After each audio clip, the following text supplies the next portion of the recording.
Bismillahirrahmanirrahim. Assalamualaikum warahmatullahi wabarakatuh. Halo anak-anak keren dan hebat, bertemu lagi dengan Bu Yuli. Bagaimana kabarmu pada hari ini? Semoga kita selalu diberi kesehatan oleh Allah Subhanahu wa Ta'ala. Amin. Anak-anak, materi yang akan kita pelajari hari ini yaitu tema 3, benda di sekitarku, subtema 2, wujud benda, tentang wujud benda, dan satuan jarak.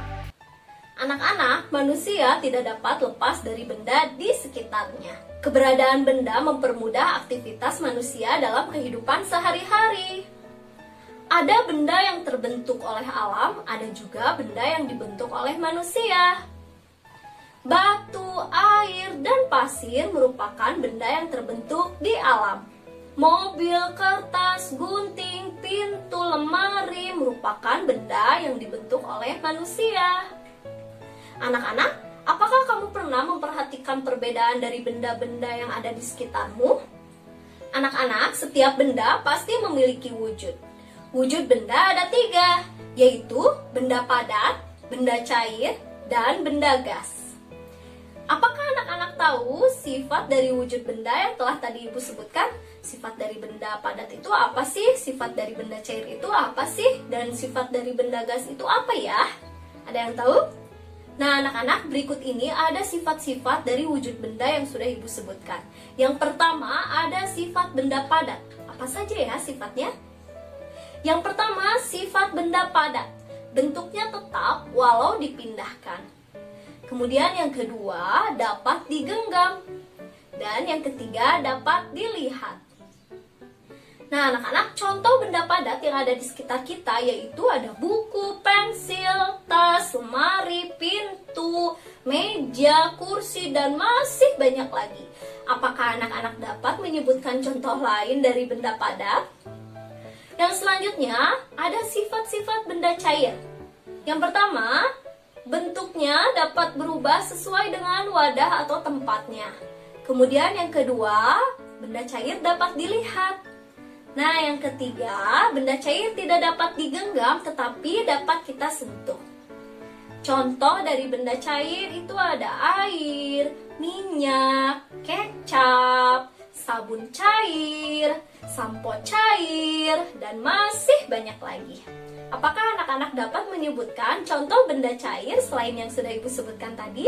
Nah, sifat benda gas yang pertama, bentuknya berubah sesuai dengan wadahnya atau ketika dipindahkan pasti bentuknya berubah-ubah. Nah, yang kedua, benda gas pada umumnya tidak dapat dilihat. Namun ada beberapa yang bisa dilihat, contohnya seperti asap yang warnanya pekat. Nah, itu bisa dilihat oleh kita. Nah, yang terakhir, tidak dapat digenggam namun bisa kita rasakan. Contoh dari benda gas yaitu ada udara. Udara bisa kita rasakan ya, atau angin. Angin bisa kita rasakan tetapi kita tidak bisa melihat angin itu seperti apa bentuknya. Nah, selanjutnya contoh lainnya itu ada udara yang ada di dalam balon. Ingat ya, bukan balonnya yang merupakan benda gas, tetapi udara yang ada di dalam balon tersebut itu adalah salah satu benda gas. Jadi bukan balonnya.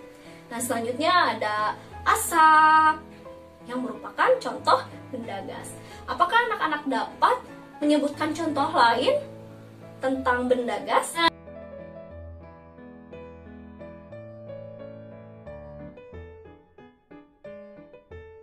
Nah, selanjutnya, anak-anak pada pembelajaran sebelumnya, anak-anak sudah mengetahui tentang satuan panjang, yaitu, apa coba masih ingat?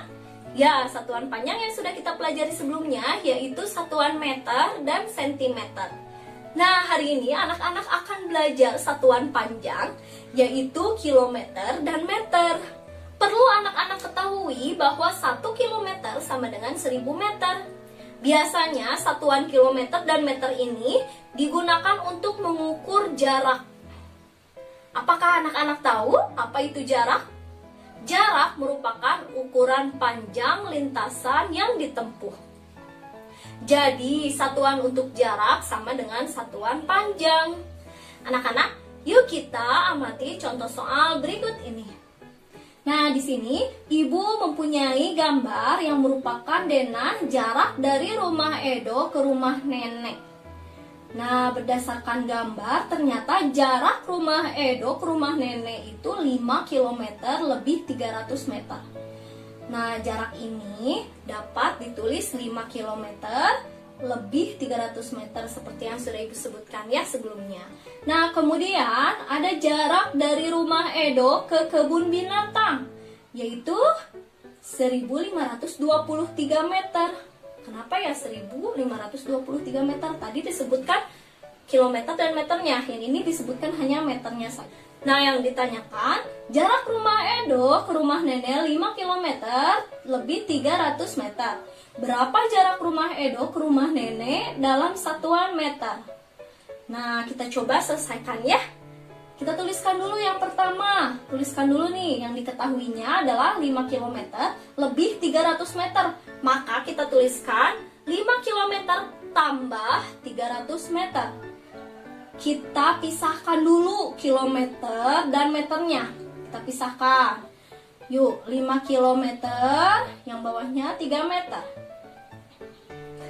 Yuk kita pisahkan 5 km dan 300 meter. Nah, kita ubah dulu nih 5 km ke satuan meter. Tadi sudah Ibu sampaikan kalau 1 km sama dengan 1000 meter. Anak-anak harus ingat ya bahwa 1 km sama dengan 1000 meter. Nah, dikarenakan di sini jarak rumah Edo itu 5 km, maka untuk mengubah ke satuan meter kita kalikan dengan 1000. Karena 1 km itu sama dengan 1000 meter. Ingat ya. Maka kita kalikan 5 kali 1000 sama dengan hasilnya 5000 meter. Nah, maka untuk mengubah jarak dari rumah Edo ke rumah nenek menjadi satuan meter, kita hitung 5 km tambah 300 meter sama dengan 5000 meter ditambah 300 meter. Hasilnya 5300 meter. Jadi jarak rumah Edo ke rumah nenek jika dinyatakan dalam satuan meter adalah 5300 meter. Bagaimana, mudah kan? Nah, contoh yang lainnya, jika Edo ingin pergi ke kebun binatang, jarak yang harus Edo tempuh yaitu 1523 meter. Nah, berapa jarak rumah Edo ke kebun binatang dalam satuan kilometer dan meter? Nah, kalau yang tadi kan mengubah dari kilometer ke meter itu dikali 1000. Kalau ini mengubah dari meter ke kilometer, maka dibagi 1000. Atau kita hanya perlu mengubah satuan meternya menjadi kilometer. Caranya, kita tuliskan dulu nih yang diketahuinya, 1523 meter. Sama dengan, kita pisahkan dulu nilai tempatnya. 1000 meter ditambah 523 meter. Nah, 1000 meter ini kita ubah menjadi kilometer. Tadi kata Ibu 1 kilometer sama dengan 1000 meter. Berarti kalau 1000 meter sama dengan 1 kilometer. Tinggal kita tuliskan 1 kilometer tambah 523 meter. Maka jika dinyatakan dengan satuan kilometer dan meter, jarak yang ditempuh Edo ke kebun binatang yaitu 1 kilometer lebih 523 meter. Seperti itu ya. Mudah kan anak-anak? Anak-anak, itulah cara mengubah satuan jarak dari kilometer ke meter dan dari meter ke kilometer. Agar anak-anak lebih memahami satuan jarak, yuk coba kerjakan latihan soal berikut ini. Tulislah jawabannya pada buku catatan anak-anak ya. Gambarnya tidak perlu digambar.